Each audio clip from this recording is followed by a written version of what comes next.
መድኃኒታችን ኢየሱስ ክርስቶስ ማስተማር ከዚህ ዓለም የሚወሰድበት የሚሄድበት ወደ አብ የሚመለስበት ጊዜው ቀርቧልና መድኃኒዓለም ኢየሱስ ክርስቶስ ስርዓትና ለደቀ መዛሙርቱ ያስተዳድርበት በደቀ መዛሙርቱ ፋሲካን ሊያከብሩ በተሰባሰቡበት ስፍራ ላይ እግራቸው ሊያጥባቸው ከመካከላቸው ተነሳ። መድኃኒታችን ኢየሱስ ክርስቶስ የመጣ በትህትና ነው እንጂ ለልዕልና አይደለምና እግሩን ሊያጥቡት የሚገባ መምህር ሲሆን እግራቸውን የደቀ መዛሙርቱን እግር ሊያጥብ ከመካከላቸው ተነስቶ ቆመ። አምላካችን እግዚአብሔር አምላካችን መድኃኒታችን ኢየሱስ ክርስቶስ እንደ አምላክነቱ ቢሆን ኖሮ እግሩን ለማጠብ ማንም ከፍጥረታት መካከል የማይቻል እንደሆነ ይታወቃል። ነገር ግን እግዚአብሔር በትህትና ወደ እኛ መጥቷልና የእኛ ሥጋ ከመልበሱ የተነሳ እኛ እግሩን እንኳን ልናጥብ ሲገባ እሱ እግራችንን ሊያጥበን ዝቅ ማለቱን ለማስታወስ ዛሬ ቤተክርስቲያናችን አሁን በምትመለከቱት መሰረት አሁን እንደምታዩት ካህናት አባቶቻችን እንደሚያደርጉት ያን ጊዜ እሱ ራሱ ኢየሱስ ክርስቶስ ነበር ይህ ያደረግላቸው። ይህ ዛሬ በኋላ መላእክት ተንበርክከው ይመስሉለት። ይህ ዛሬ እግሩን ወገቡ ታጥቆ በጨርቅ በሐዋርያት ፊት በርከክ ብሎ የሐዋርያትን የደቀ መዛሙርቱን እግር ሲያጥብ ያያችሁት መላእክት አገልግለው የሚላላቱትና የሚያገለግሉት አምላክ ነው እንጂ ታጥቆ ማገልገል የማይገባው ማንንም ዝቅ ብሎ እግር ሊያጥብ እጅ ሊነሳ የማይገባው የባህርይ አምላክ እንደሆነ ይታወቃል። ነገር ግን ወገኖች አዳም ኃጢአት የሠራው በዚህ ምክንያት ነውና አዳም በዚህ ምክንያት ያጣትን ክብሩን በትህትና ይመልስለት ዘንድ መድኃኒዓለም ኢየሱስ ክርስቶስ ዝቅ ብሎ ተዋርዶ እኛን እግራችንን ያጥበልን ነበር። እኛ ሁላችንም ያን ጊዜ በጴጥሮስ አብራት ነበርና ያጠበው እስከ ምጽአት ድረስ የሚነሱ ክርስቲያኖች ሁሉ ምክንያቱም እሱ ያላጠበው ከእሱ ድል ፈንታ እንደሌለው ነግሮናልና አምላካችን ኢየሱስ ክርስቶስ ሁላችንን እንዳጠበን የምናውቀው ከእሱ ድል ፈንታ ይካፈሉ ዘንድ ከእሱ ጋር ድል ፈንታ ይኖራቸው ዘንድ የፈቀደላቸው 12 ብቻ እንዳመኑ ስለምናውቅ ነው። ክርስቲያኖች ዛሬ ታላቅ ምስጢር የተገለጠበት ወገኖች የእግሩን ጫማ መፍታት እንኳን የማይገባን የማይቻለን ሆነን ሳለ የዚህ ዓለም ነገሥታት የእግሩን ጫማ ይፈቱት ዘንድ የማይቻላቸው በዚህ ዓለም እጅግ የከበረ ማንኛውም ሰው የእግሩን ጫማ ይሸከም ዘንድ የማይፈቀድለት የማይቻለው ሆኖ ሳለ መድኃኒዓለም ኢየሱስ ክርስቶስ ዝቅ ብሎ የሚያነግር ማለት ነው። እንዴት ያለ ትህትና እንደሆነ ታዩታላችሁ። ዛሬ መድኃኒታችን ኢየሱስ ክርስቶስ ሁለት ትልልቅ ነገሮችን አስተምሮናል።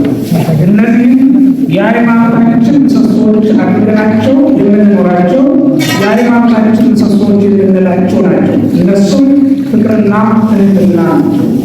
ወገኖች ሃይማኖት ዋጋ የሚያሰጠው ፍቅርና ትህትና ሲጨመርበት ነው እንጂ ፍቅርና ትህትና ያልተጨመረበት ሃይማኖት ዋጋ ሊያሰጥ አይቻለውም ማለት ነው። በዚህ ዓለም ላይ የትኛውንም አይነት ቅመም ቀምመን ጨው ባንጨምርበት የሚጣፍጥ ምግብ ሊኖር ይችላል? አይጣፍጥም። እንደዚህም ሁሉ ትህትናን ፍቅርን ካልጨመርንበት በስተቀር ሃይማኖታችን ኃይል ሊኖረው በውኑ አይቻልም።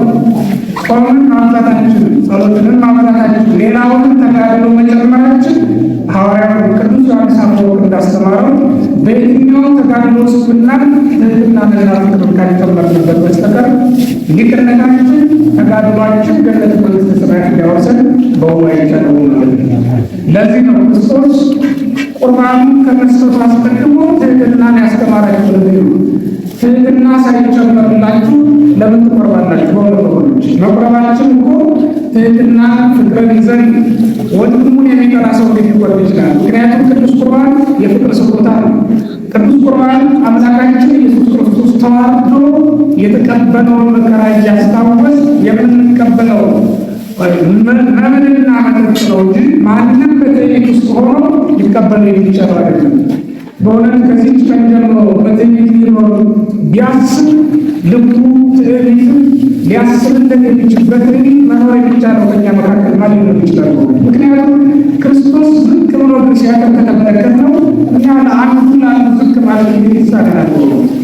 ክርስቶስ አሳልፎ የሚሰጠውን ይሁዳን እግሩን ስሞ አሳልፎ የሚሰጠውን ይሁዳን እግሩን ሲያኖረው ከተመለከት ከእኛ መካከል ወንድሙን የሚጠላ ሰው ማለት ነው። እኛ እንደ ክርስቶስ ልንሆን ከፈለግ እኛ ክርስቶስ መምሰል ከፈለግ ፍቅርን እናለን ይዛት ይገባናል። ወደ ቅዱስ ቁርባን ልታደርስ የምትችለው ፍቅርና ትህትና፣ ወደ ቅዱስ ቁርባን ለቅዱስ ቁርባን የምታወቀው ፍቅርና ትህትና እንዲሁም መስቀሉ ተሸክሞ ክርስቶስን ማገልገል የሚፈልግ ማንኛውም ሰው አስቀድሞ ፍቅርንና ትህትና ይገባዋል። የመጀመሪያው መስቀል ፍቅርና ትህትና። ፍቅርና ትህትና ያልተዋሃዱለት ሰው መስቀሉ ተሸክም ያገለግለዋል ግን ውሸት ነው። ምክንያቱም ከዕለታት በፊት የሚቀድም ሴጣን ስለሆነ ሁላችንም እናውቃለን። ይህ የትህትና ቀን፣ ይህ የፍቅር ቀን ጌታ የጠላት ምክር የይሁዳ ነገር የሳሉበት እና ያቀረበበት ቀን ማበሻ ቀርቶ ይሁዳ ክርስቶስን ሲያደርበት ያጠመበት ቀን ይሁዳ ከእጁ ቢነጻ ክርስቶስ ተንበርክኮለት ይሁዳ ከእጁ መንጻት አልተቀረበ። ስለዚህ ወገኖቼ እኛ ሁላችን በፍቅርና በትህትና ይኖር። ዛሬ ካህናቱ አጥተውናል። ክርስቶስ እንዳጠባችሁ ተውናል። ሐዋርያትን ያጠበው ጌታ ያጠባችሁና ካጠባችሁ በኋላ እግራችሁን ለኃጢአት አታፍሩት፣ ወደ ኃጢአትም አትስሱበት፣ አትሂዱበት። ጌታ የተቋቁሞ ያለው ጌታ ያጠበውን ማላለት የማይገባ ነው። ሁላችንም በንጽህና በቅድስና ይጠብቃል። ወበድስ ተቃላት ለዚህ የረሱላችን